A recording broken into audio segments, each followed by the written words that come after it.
ಎಲ್ಲರಿಗೂ ನಮಸ್ಕಾರ. ನಾನು ಪೂರ್ಣಿಮಾ. ಎಲ್ಲರೂ ಹೇಗಿದ್ದೀರಾ? ಚೆನ್ನಾಗಿದ್ದೀರಾ ಅಂತ ಭಾವಿಸ್ತೀನಿ. ನಮ್ಮೂರಿನಲ್ಲಿ ನಾವು ನಾಗರ ಹಬ್ಬ ಮಾಡಿದ್ವಿ. ಹೇಗೆ ಮಾಡಿದ್ವಿ, ನಮ್ಮ ಆಚರಣೆಯ ರೀತಿ ಹೇಗಿತ್ತು, ನಾವು ಹೇಗೆ ನಮ್ಮೂರಿನಲ್ಲಿ ನಾಗರ ಹಬ್ಬ ಆಚರಿಸಿದ್ರಿ ಅಂತ ನಿಮ್ಮ ಜೊತೆ ಶೇರ್ ಮಾಡ್ಕೊಳ್ತಾ ಇದ್ದೀನಿ.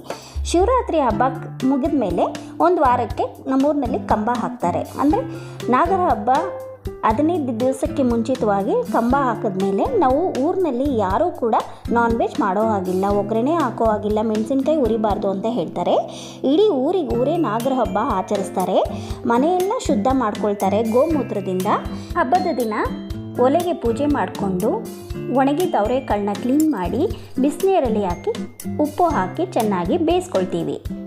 ಹಬ್ಬದ ಮುಂಚಿತವಾಗಿ ಧನಿಯಾನ ಕ್ಲೀನ್ ಮಾಡಿ ತೊಳೆದು ಒಣಗಿಸಿಟ್ಕೊಳ್ತೀವಿ. ಒಣಮೆಣಸಿನ್ಕಾಯಿನೂ ಕೂಡ ಒಣಗಿಸಿಟ್ಕೊಂಡಿರ್ತೀವಿ.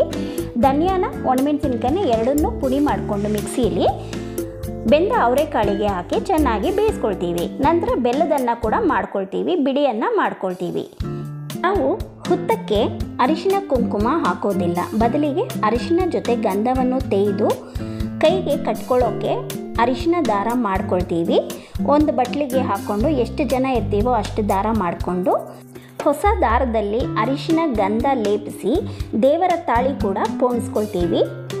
ನಮ್ಮ ಅತ್ತೆ ಹೇಳ್ತಿದ್ರು, ಅವ್ರ ಅತ್ತೆ ಪೂಜೆ ಮಾಡೋ ಟೈಮಲ್ಲಿ ಹಬ್ಬದ ದಿವಸ ಒಲೆ ಹಚ್ಚಿ ಅಡುಗೆ ಮಾಡಿ ನೈವೇದ್ಯ ಎಲ್ಲ ಸ್ವಲ್ಪ ಜಾಸ್ತಿನೇ ಮಾಡಿಕೊಂಡು ಪೂಜೆ ಮುಗಿದ ಮೇಲೆ ಮಾರನೇ ದಿವಸ ಸಂಜೆವರೆಗೂ ಒಲೆ ಹಚ್ತಿರ್ಲಿಲ್ವಂತೆ. ಯಾಕಂದರೆ ನಾಗಪ್ಪನಿಗೆ ಒಲೆ ಹಚ್ಚಿದ್ರೆ ಕಣ್ಣು ಉರಿಯುತ್ತೆ ಅಂತ ಹೇಳ್ತಿದ್ರು. ಚಿಗಳಿ ತಮಟ ಮಾಡೋದಕ್ಕೆ ಅಕ್ಕಿನ ನೆನೆಸ್ಕೊಂಡು ಮಿಕ್ಸಿಯಲ್ಲಿ ಪುಡಿ ಮಾಡಿಕೊಂಡು ಜರಡಿ ಹಿಡಿದು ಇಟ್ಕೊಳ್ತೀವಿ. ಎಳ್ಳು ಕೂಡ ಕಪ್ಪು ಎಳ್ಳನ್ನು ಚೆನ್ನಾಗಿ ಕ್ಲೀನ್ ಮಾಡಿಕೊಂಡು ಮಿಕ್ಸಿಯಲ್ಲಿ ಪುಡಿ ಮಾಡಿಟ್ಕೊಳ್ತೀವಿ.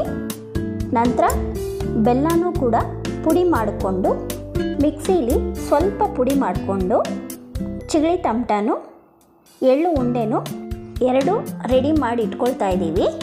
ನಾವು ನಾಗರ ಹಬ್ಬಕ್ಕೆ ರೆಡಿ ಮಾಡ್ಕೋಬೇಕಾದ್ರೆ ನಮ್ಮ ಮಾವನವರು ಹೇಳ್ತಿದ್ರು, ಅವ್ರ ತಾಯಿ ಹೇಗೆ ಮಾಡ್ತಿದ್ರು, ಅವ್ರ ಅಜ್ಜಿ ಎಲ್ಲ ಹೇಗೆ ಮಾಡ್ತಿದ್ರು ಅಂತ. ಅವ್ರ ಅಜ್ಜಿ ಮಾಡ್ತಾ ಇದ್ದಿದ್ದ ಟೈಮಲ್ಲಿ ಪೂಜೆ ಮಾಡೋ ಸಮಯದಲ್ಲಿ ಮನೆಗೆ ನೆಂಟರು ಬಂದಾಗ ನಾಗರ ಪೂಜೆ ಮಾಡಿ ಬರ್ತೀವಿ ಕುತ್ಕೊಂಡಿರಿ ಅಂತ ಹೇಳಿ ಪೂಜೆಗೆ ಹೋದಾಗ ಮನೆಗೆ ಬಂದ ನೆಂಟರು ಹೊಟ್ಟೆ ಹಸಿವಿನಿಂದ ಮಾಡಿದ ನೈವೇದ್ಯನ ಹಾಕ್ಕೊಂಡು ತಿಂತಿದ್ರಂತೆ. ಪೂಜೆ ಕೂಡ ಇನ್ನೂ ಮುಗ್ದಿರಲಿಲ್ಲ. ನಾಗಪ್ಪನಿಗೆ ಕೋಪ ಬಂದು ಪೂಜೆ ಸಮಯದಲ್ಲಿ ಹುತ್ತದಿಂದ ಹೊರಗೆ ಬಂದು ತಾಳಿನ ಎಳ್ಕೊಂಡು ಹುತ್ತದೊಳಗೆ ಹೊರಟೋಯ್ತಂತೆ.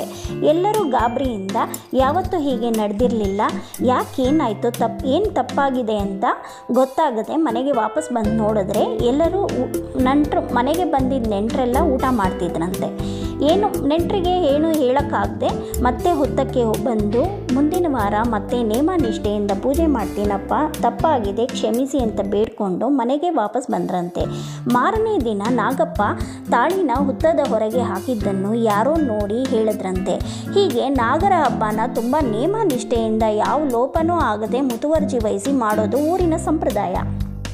ಸಂಜೆ ಮತ್ತೆ ಸ್ನಾನ ಮಾಡಿ ಮಡಿಯಾಗಿ ಬಿಳಿ ಸೀರೆ ಉಟ್ಕೊಂಡು ಯಾರ ಹತ್ರನೂ ಮಾತನಾಡದೆ ದೇವರ ಪೂಜೆ ಸಾಮಗ್ರಿ ನೈವೇದ್ಯ ಎಲ್ಲವನ್ನೂ ಒಂದು ಮಂಕ್ರಿಯಲ್ಲಿ ಇಟ್ಕೊಂಡು ಹಸುವಿನ ಹಾಲು, ಬೆಣ್ಣೆ, ಒಂದು ಬಿಂದಿಗೆ ನೀರು, ಬೆಂಡುಗೊಳ್ಳಿ ತೊಗೊಂಡು ಹುತ್ತಕ್ಕೆ ಹೋಗಿ ಪೂಜೆ ಮಾಡ್ತೀವಿ. ಸಗಣಿ ನೀರು ಚಿಮುಕಿಸಿ ಗಂಧ ಹಚ್ಚಿ ಹುತ್ತದ ಮೇಲೆ ದೇವರ ತಾಳಿ ಹಾಕಿ ಕೈಗೆ ಕಟ್ಕೊಳ್ಳೋ ದಾರ ಕೂಡ ಹಾಕಿ ನೈವೇದ್ಯ ಇಟ್ಟು ಅಗರಬತ್ತಿಯಿಂದ ಪೂಜೆ ಮಾಡ್ತೀವಿ. ನಾವು ಕರ್ಪೂರ ಬೆಳಗೋದಿಲ್ಲ, ಬದಲಿಗೆ ಬೆಂಡುಗೊಳ್ಳಿ ಮೇಲೆ ಬೆಣ್ಣೆ ಹಾಕಿ ದೇವರಿಗೆ ಆರತಿ ಮಾಡ್ತೀವಿ. ಹಾಲು, ಬೆಣ್ಣೆ, ಬಾಳೆಹಣ್ಣು ಮಿಕ್ಸ್ ಮಾಡಿ ಹುತ್ತಕ್ಕೆ ಹಾಕಿ ಅಲ್ಲೇ ಒಣಗಿದ ಗರಿಗೆ ಬೆಂಕಿ ಹಚ್ತೀವಿ. ಯಾಕಂದರೆ ದೇವರು ನೈವೇದ್ಯ ಸ್ವೀಕಾರ ಮಾಡೋಕ್ಕೆ ಬೆಳಕು ಬರಲಿ ಅಂತ. ಯಾಕಂದರೆ ನಾಗರ ಪೂಜೆನ ನಾವು ಕತ್ತಲಲ್ಲೇ ಮಾಡಬೇಕು, ಅದಕ್ಕೆ ಒಣಗಿದ ಗರಿಗೆ ಬೆಂಕಿ ಹಾಕ್ತಾರೆ. ನಾಗರ ಪೂಜೆನ ನಾವು ಉಪವಾಸ ಇದ್ದು ಮಾಡಬೇಕು. ನಾಗರ ಹಬ್ಬನ ಗಂಡು ಮಕ್ಕಳಿರೋರು ಮಾತ್ರ ಮಾಡಬೇಕು ಅಂತ ಹೇಳ್ತಾರೆ. ಮತ್ತು ಹೇಗೆ ಹೇಳ್ಕೊಡ್ತಾರೆ ಅದೇ ರೀತಿ ನಾನು ಮಾಡ್ತಾಯಿದ್ದೀನಿ. ಎಲ್ಲರೂ ಭಕ್ತಿಯಿಂದ ಪೂಜೆ ಮಾಡಿದ್ವಿ. ಪೂಜೆ ಎಲ್ಲ ಮುಗಿದ ನಂತರ ನಾನು ಹುತ್ತದ ಪಕ್ಕದಲ್ಲೇ ಕೂತ್ಕೊಂಡು ಅಲ್ಲೇ ಪ್ರಸಾದ ತಿಂದೆ. ಎಲ್ಲರೂ ಕೂಡ ಅಲ್ಲೇ ಪ್ರಸಾದ ತಿಂದ್ವಿ. ಪ್ರಸಾದ ಎಲ್ಲ ತಿಂದಾದಮೇಲೆ ಹಿಂದೆ ತಿರುಗಿ ನೋಡದೆ ಎಲ್ಲ ಪೂಜೆ ಪದಾರ್ಥ ತಗೊಂಡು ಮನೆಗೆ ಬರ್ತೀವಿ. ಒಬ್ಬೊಬ್ಬರು ಒಂದೊಂದು ರೀತಿಯಲ್ಲಿ ನಾಗರ ಹಬ್ಬನ ಆಚರಿಸ್ತಾರೆ. ನಮ್ಮೂರಿನಲ್ಲಿ ಹೀಗೆ ನಡೆಸ್ಕೊಂಡು ಬಂದಿದ್ದಾರೆ. ಆಚರಣೆ ಮಾಡಿಕೊಂಡು ನಾವು ಹೂವು ಅರಿಶಿನ ಕುಂಕುಮ ಹಾಕೋದಿಲ್ಲ, ಹೀಗೆ ಮಾಡೋದು ನಡೆಸ್ಕೊಂಡು ಬಂದಿರೋದ್ರಿಂದ ಅದೇ ರೀತಿ ನಾವು ನಾಗರ ಹಬ್ಬನ ಆಚರಿಸ್ತೀವಿ. ಹೇಗಿತ್ತು ಫ್ರೆಂಡ್ಸ್ ನಮ್ಮ ಊರಿನ ಆಚರಣೆ? ನಿಮಗೂ ಇಷ್ಟ ಆಯಿತು ಅಂತ ಭಾವಿಸ್ತೀನಿ. ವಿಡಿಯೋ ಕೊನೆವರೆಗೂ ನೋಡಿದ್ದಕ್ಕೆ ಧನ್ಯವಾದಗಳು. ಇಷ್ಟ ಆಗಿದ್ದರೆ ಲೈಕ್ ಮಾಡಿ, ಶೇರ್ ಮಾಡಿ. ಯಾರೆಲ್ಲ ನನ್ನ ಚಾನಲ್ ಸಬ್ಸ್ಕ್ರೈಬ್ ಮಾಡ್ಕೊಂಡಿಲ್ಲ ಸಬ್ಸ್ಕ್ರೈಬ್ ಮಾಡ್ಕೊಳ್ಳಿ. Thank you for watching.